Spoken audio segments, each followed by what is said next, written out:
Guys, कसे तुम्ही? तर आज मी आलेले माझ्या बिल्डिंग मध्ये. तर इथं मी आलेले माझ्या सिव्हिंगच्या गच्चीमध्ये. तर तुम्ही बघू शकता इथला व्ह्यू किती भारी आहे. तर गाईज मी सांगते तुम्हाला, असं व्ह्यू तुम्हाला कुठे बघायला भेटणार नाही. हा माहिती, तुम्ही जर मुंबई पुण्याला राहत असेल तर तुम्हाला असं व्ह्यू बघायला भेटेल. गाईज, तर आमच्या बिल्डिंगच्या गच्चीवर एक लॅम्बोर्गिनीला पण टक्कर देऊ शकते अशी गाडी आहे. ती गाडी पहा तुम्ही.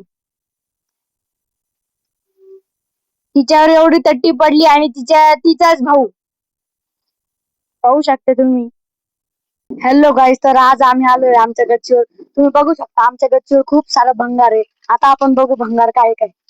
तर गाईस, इकडे दोन कोट आहे, त्याच्यामध्ये बघू शकता तुम्ही काय काय. आणि त्याच्या साईडला अजून एक आहे, त्याच्यामध्ये पण काहीच नाहीये. आणि साईडला अजून एक माठ आहे, त्याच्यामध्ये पाणीच नाहीये. आणि इकडे खूप सारे भंगार आहे. आणि आम्ही या गच्चीवर खूप साऱ्या पार्ट्या केले.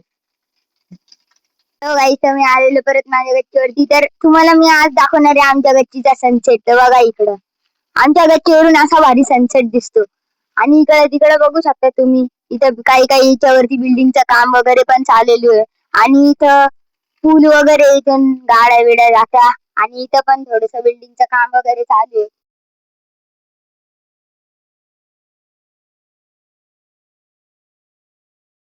तुम्हाला जर आजचा आमचा ब्लॉग आवडला असेल तर प्लीज लाईक, शेअर आणि सबस्क्राईब करा. आणि आम्ही तुम्हाला दाखवू वेगळ्या वेगळ्या गच्चीस, ए विंगच्या आणि बी विंगच्या. ही आता तुम्हाला दाखवली होती सी विंगची गच्चीस. तर तुम्हाला आजचा ब्लॉग आवडला असेल तर प्लीज लाईक, शेअर आणि सबस्क्राईब करा. Bye bye. गाईस, तुम्हाला जर आमची पुरी गच्ची बघायची, आमची पुरी बिल्डिंग बघायची आणि आमच्या इथला पुरा असा एरिया बघायचा आहे, तर तुम्हाला मी एक लाईकचा टार्गेट देतो. प्लीज आमच्या 100 लाईक्स करून टाका. मी तुम्हाला सगळं दाखवेन आमच्या इथे. प्लीज एवढं टार्गेट माझं कम्प्लीट करा.